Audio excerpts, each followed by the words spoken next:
അത്യാവശ്യം ഫ്രഷ് ഞണ്ടായിരുന്നു. അതേപോലെ തന്നെ സീ ഫുഡ് അലർജി ഉള്ളവർ ഒരിക്കലും ഞണ്ട് കഴിക്കാൻ പാടില്ല. സിവിയർ അലർജിക്ക് റിയാക്ഷൻ അത് കാരണമാകും. ഞണ്ട് വൃത്തിയാക്കുന്നത് എങ്ങനെയാണെന്ന് ഈ വീഡിയോയിൽ ഞാൻ കാണിക്കുന്നതാണ്. ഞണ്ടിനകത്ത് ഒത്തിരി മണലും ചെളിയും കാണും. അതെല്ലാം മാറ്റി വൃത്തിയാക്കി നന്നായിട്ട് കഴുകിയെടുക്കണം. ഈ ഓറഞ്ച് നിറത്തിൽ കാണുന്നത് അതിൻ്റെ മുട്ടയാണ്.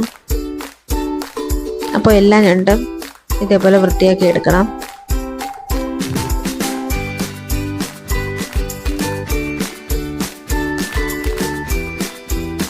ഈ കാണുന്ന ഞണ്ടിൻ്റെ ചെകിളയാണ്. ഇതെല്ലാം മാറ്റണം.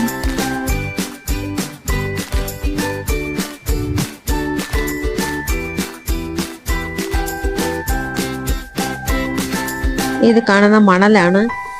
ഇത് അപ്പോൾ തന്നെ കഴുകി കളയണം, ഇല്ലെങ്കിൽ ബാക്കിയുള്ള ഞണ്ടിൽ ഇതേപോലെ മണലാകും.